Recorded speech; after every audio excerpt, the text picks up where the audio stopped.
What if the most powerful tool for managing diabetes wasn't something you find in a pharmacy, but something you already have inside you? Look, medication is absolutely critical, we know that, but exercise is different. It actually retrains your body to handle glucose more efficiently. So today we are unpacking a science-backed blueprint that does exactly that. Let's dive into how you can start taking control right now. And let me be clear, this isn't just your standard, oh, you should exercise more advice. Nope. We are talking about specific, targeted types of exercise, the kinds that are validated by decades of research from top-tier institutions like Harvard and the Mayo Clinic. This is a deep dive into the real methods that can directly fight insulin resistance. Okay, take a look at this number, 48%. Just let that sink in for a second. This isn't some tiny incremental change. This is a massive shift in how the body deals with sugar. But what does it actually represent? Well, that 48%, that is the documented improvement in insulin sensitivity from just one of the 3 exercises we're going to cover today. That single number just shows the game-changing potential we're talking about. So let's get right into the first one. First up, resistance training. I want you to think of this as the foundation of your entire strategy. It's about so much more than just getting stronger.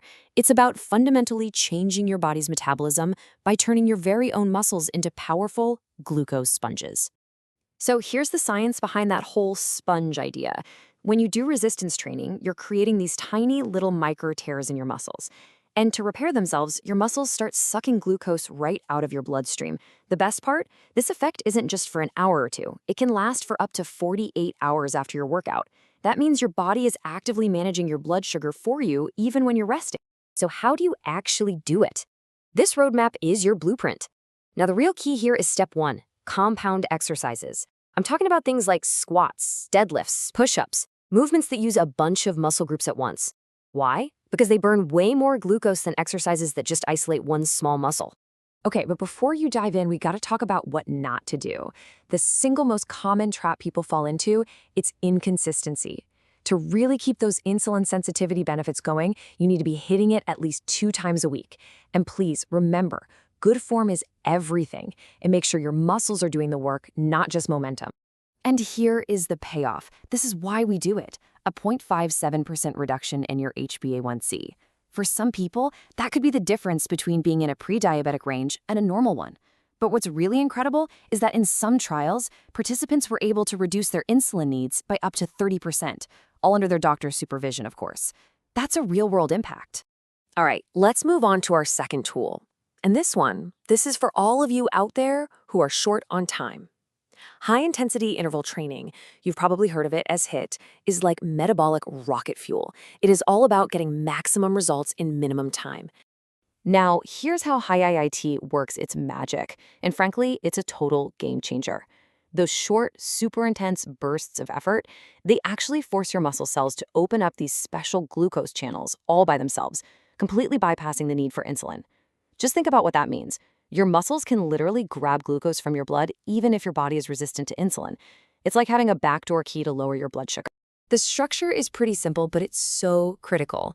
If you're a beginner, a 1-to-2 work-to-rest ratio is perfect. So that means 30 seconds of all-out, 100% effort. You should be genuinely breathless, followed by 60 seconds of recovery to let that heart rate come down. It's that cycle, that up and down, that triggers the powerful metabolic effect. Now, HIIT is demanding, so avoiding these mistakes is key. And probably the biggest error people make is doing it too often. Your body, your nervous system, they need at least 48 hours to recover. With HIIT, more is definitely not better. Smart recovery is better. And the results are just staggering. This 49%, that represents the increase in mitochondrial function that researchers have seen. Okay, think of mitochondria as these tiny little power plants inside all of your cells. Making them almost 50% more efficient means your body becomes an absolute superstar at processing and burning glucose for energy, and that leaves less of it just hanging around in your bloodstream.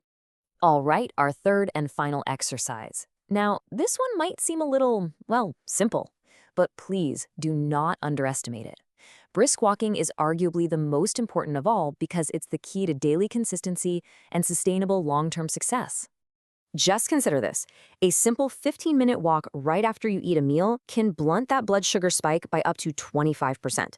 That is an immediate action you can take after every single meal to flatten that curve. It's an incredibly powerful way to avoid that post-meal energy crash and just maintain steady control all day. The goal that diabetes organizations recommend is about 150 minutes per week.